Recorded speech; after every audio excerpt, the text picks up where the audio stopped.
housing cases in 12 other cities. There was a major case in Staten Island. Restrictive covenants, as we know, were the norm. And there were efforts to test them in Detroit. A judge named Ira Jane wanted to actually float a test case in Detroit to challenge the restrictive covenants. But he was discouraged from doing that because, for whatever reason, they wanted something. They were waiting for a case. So Ossian Sweet arrives on the scene at exactly the time that the NAACP is looking for a case that will, in fact, portray for the nation this disgrace that's happening all around the country. And at that time,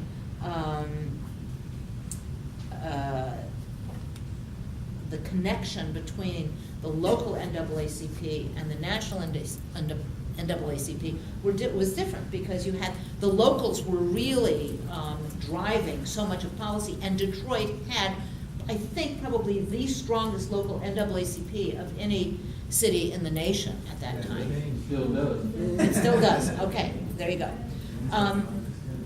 So this was like an opportunity for the NAACP to jump in, to take this case for James Weldon Johnson to shepherd it, because the NAACP was really looking for something that would do that.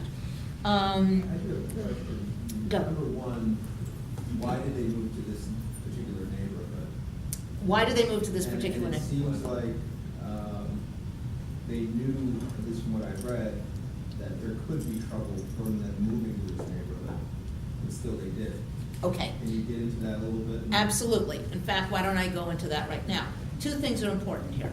One is the rise of the Ku Klux Klan. And the Ku Klux Klan in the 20s, from 20 to 25, takes on with a ferocious vendetta. The Ku Klux Klan has oxygen that it has not seen since after the Civil War. And at this time, in Detroit, it is particularly virulent. Detroit, or Michigan, Indiana, Ohio are really the northern centers of the Ku Klux Klan. So at the time that Ossian Sweet, at the time that the Ku Klux Klan is growing so ferocious, the most that it's, the most that it's been, that's been seen really in the 20s. Ossian Sweet and his wife are returning from Paris. They're returning from a year's study abroad, and he is at the Dunbar Memorial Hospital. And they're living with his in-laws. Not only is he living with his in-laws, his younger brother, Otis, is living with his in-laws, and they have a child, Iva, who's Marguerite, who is born in Paris. So they have a 16-month-old child. They need a house, they're looking for a house, and they're shown many houses, but where they want to live near their colleagues and friends who are doctors, realtors have this pact. They will not sell more than one house to a black family on a block. So they look for houses, and they see this house, and they love it. It is owned by an interracial couple, and the man is passing for white, but Ossian Sweet knows that he's really black. And so he, on the one hand, doesn't think that there's any problem. So he says to the man, is the Klan a problem here? And he says, oh no, the neighbors are foreigners. Now Detroit was a mecca for all kinds of ethnic groups. And so on that particular block, there were representatives from all of the different ethnic groups. And so Ossian Sweet comes to the house several times, and he walks around the block, and he sits on the porch. He wants to be seen. He wants to assess whether or not there is a problem here. And to the best of his ability to figure it out, there is not. So they put down a deposit on the house, a non-refundable deposit. This is in June. They are planning on moving in September. Almost immediately after, having nothing to do with Ossian Sweet, there is an incident where Dr. Alexander Turner, one of his colleagues at Dunbar, is chased out of his house on Spokane Avenue.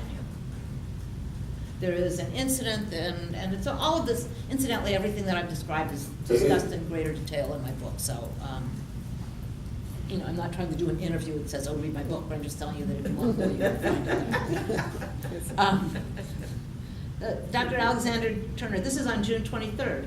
He's chased out of his house. Now, Ossian Sweet, like a week or two before, put down a deposit, a non-refundable deposit. On July 7th, a man named Vollington Bristol, an undertaker who built a house on a lot he owned, is chased out.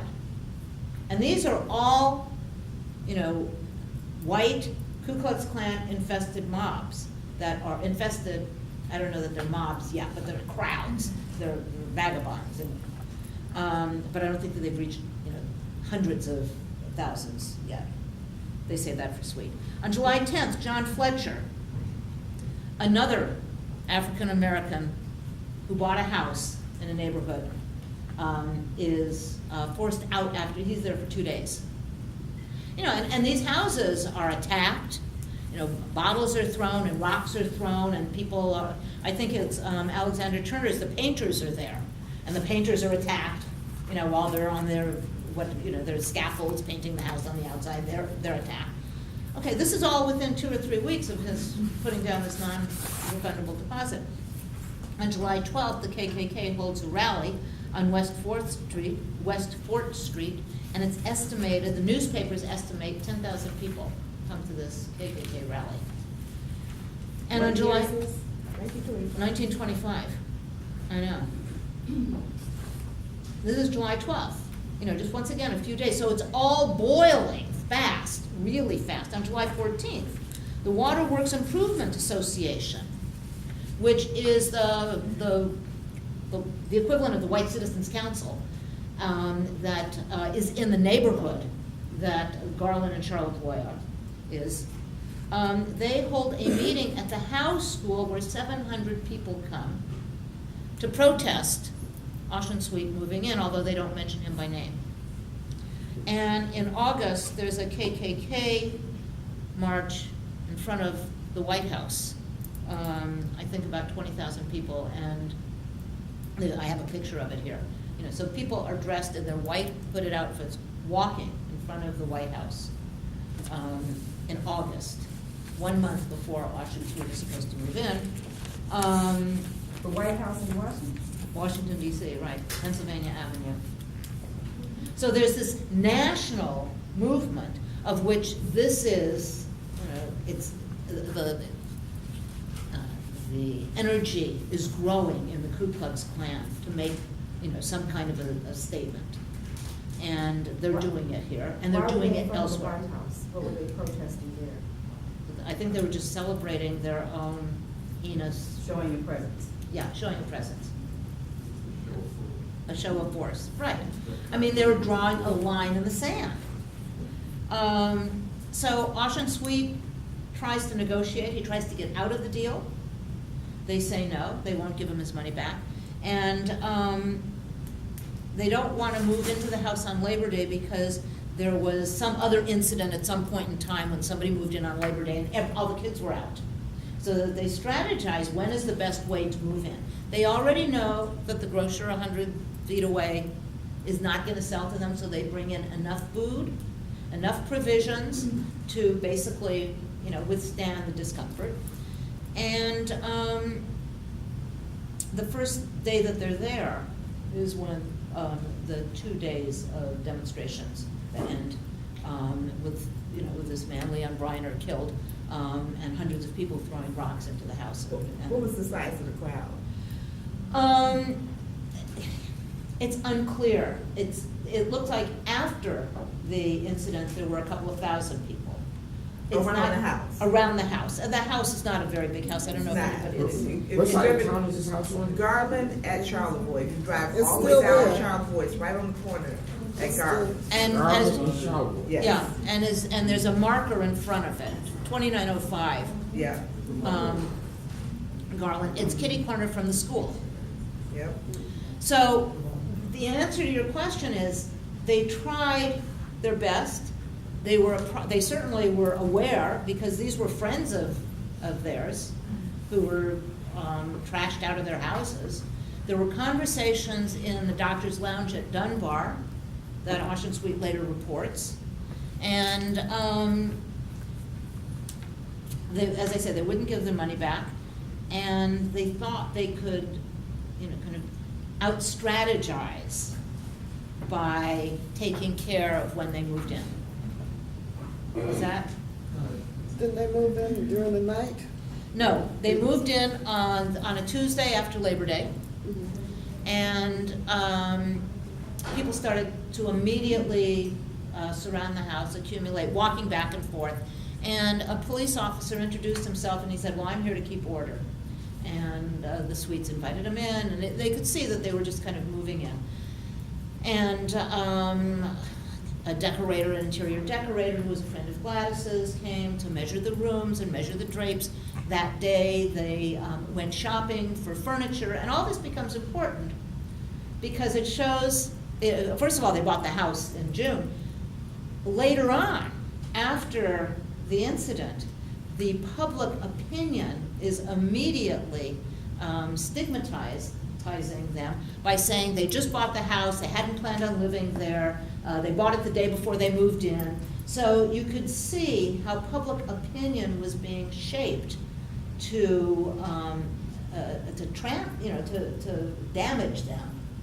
And this was like within a day or two of the newspaper, a day or two of the incident, and the newspaper was reporting all of this negative stuff as if they were just quote unquote rabble rousers. So all of that is part of the campaign that Hayes and Darrow and the Ku Klux Klan have to combat. They have to do something to establish the credibility of an honorable person rather than allow public opinion as shaped by these newspapers, this yellow journalism, to castigate and to basically marginalize and to blame the Sweets for the incident, as opposed to recognizing where the true problem lay.